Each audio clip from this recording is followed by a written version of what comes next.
Assalamualaikum warahmatullahi wabarakatuh. Waalaikumsalam warahmatullahi wabarakatuh. Amin ya rabbal alamin. Ya, sebenarnya pemicu utamanya orang sakit itu bukan persoalan lingkungan, bukan persoalan karena polusi atau karena apa, kecuali kalau dia minum racun ya beda ya dia.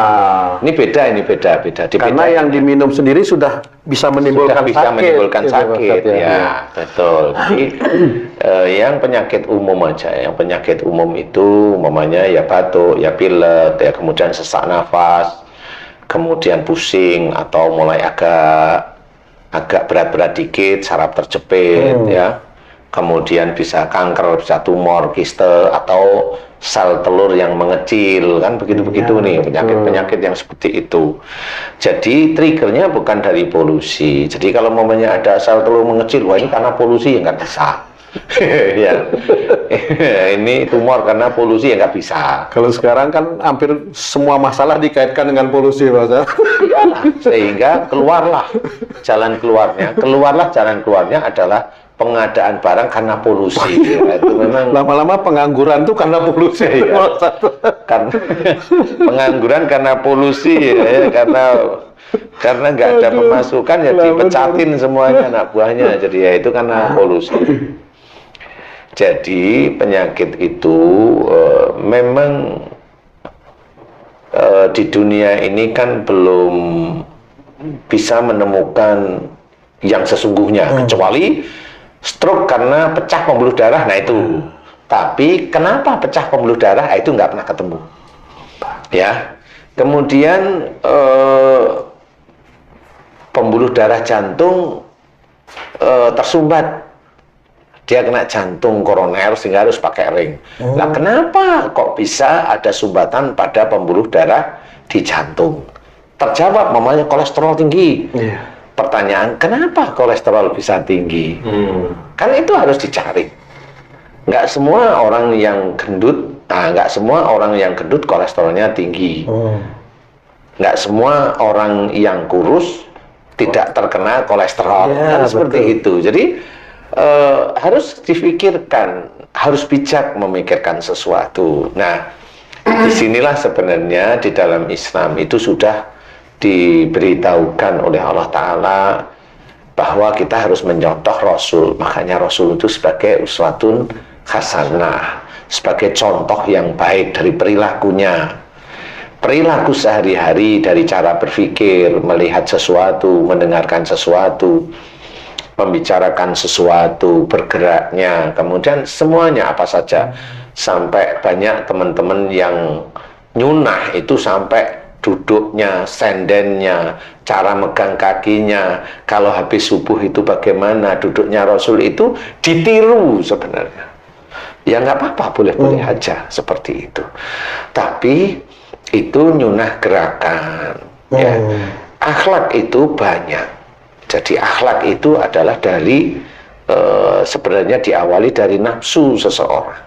Nah, nafsu inilah harus mencontoh Rasul yang nafsunya tidak berlebihan, standar sebagai seorang muslim. Kemudian juga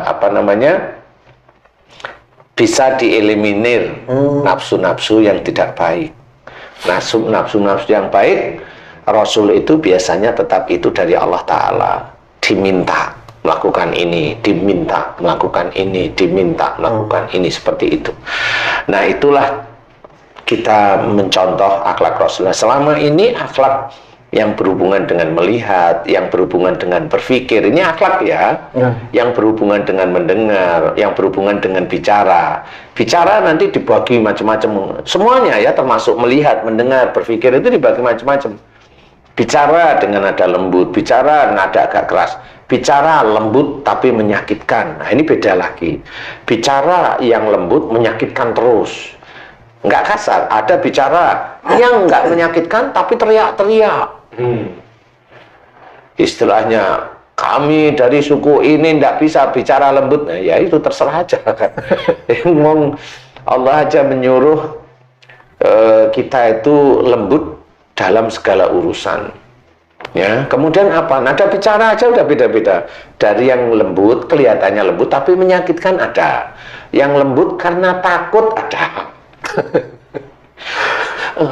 Ini loh, mah sama istrinya. Ini mah, saya mau ini boleh? Gitu. Mau apa kamu? Mau beli mobil, mah. Uangmu ada nggak? Kan mama yang bawa. Itu lembut karena takut kan gitu. Sama bos juga ada tuh bahasa yang takut kan? Oh gitu ya. Jadi dari mulai bicara itu nanti macam-macam. Nah, di titik macam-macam inilah sebenarnya penyakit dari tenggorokan, mulut itu banyak. Dari melihat sesuatu tersinggung apa enggak, nanti penyakit di mata itu banyak. Jadi bagaimana dia dikasih dikasih nasihat dia terima dengan enak, dengan lega, apa dia dikasih nasihat diem tapi menolak, itu beda-beda. Kalau dikasih nasihat dia menolak, dikasih pandangan dia menolak, atau kasar dia juga menolak, nah itu nanti dia muncullah katarak seperti itu. Nah, katarak itu dari polusi? Enggak juga. Katarak insya Allah selama ini saya teliti memang orangnya relatif kalau diberi masukan itu menolak. Seperti itu.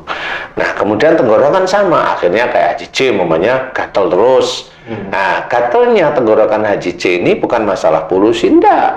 Karena Haji C ini kan gatal itu kan kakak.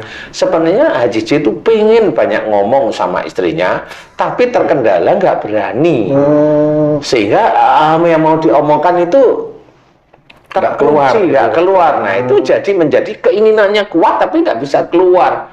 Seperti itu. Kayak mamanya tung sebenarnya itu kan beda mamanya.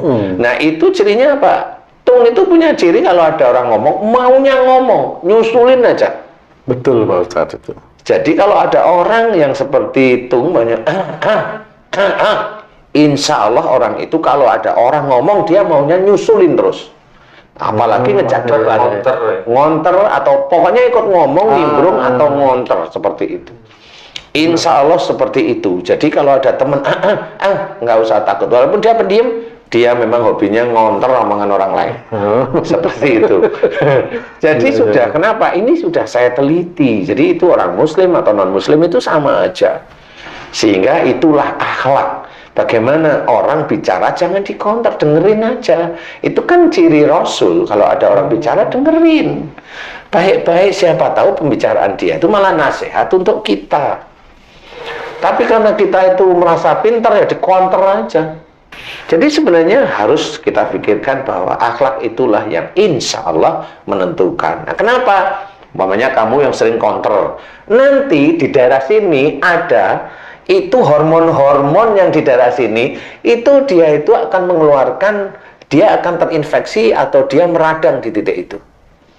Terus hormon-hormon di sini itu ada mengeluarkan cairan sesuatu atau kelenjar-kelenjar mengeluarkan cairan di sini karena panas. Karena hobinya mau ngomong sama mengkanter panas, sehingga di sini seperti ada cairannya di dalam lendir-lendir yang sebenarnya kalau ditanyain lendirku berlebih lah. Kenapa? Itu nggak akan. Coba kamu tes nanti, kamu berobat ke dokter. Sini banyak lendir dok, coba aja minum obatnya. Yang paling bagus dok, coba aja mumpung uangmu ada loh. Ya dicoba dites. Setengah tahun bener minum obat yang dari Jerman umpamanya ngilangin lendir, hilang enggak sebenarnya. Nah itu cara mengcounter itu seperti itu. Nah coba umpamanya yang atau yang hobinya ngotot itu coba dikurangi bicaranya, tenang santai, nggak ingin ngomong secara frontal, insya Allah itu hilang kok. Insya Allah itu hilang. Nah itu bagaimana? Memang Allah sudah benar di dalam Quran, wa ma asabakum min musibatin fa bima kasabat aydikum. Jadi apa saja musibah yang kau terima itu disebabkan dari buah tanganmu sendiri. Udah jelas perilaku yang tidak baik, dan itu dilakukan terus menerus bertahun-tahun sehingga itu menjadi kesalahan dan dosa. Dari dosa itulah Allah memunculkan penyakitnya agar orang itu tobat terhadap apa yang sering dilakukan. Jadi sebenarnya saya pun mengajarkan kepada orang Indonesia khususnya dan dunia itu untuk memahami istighfar. Fahami istighfar.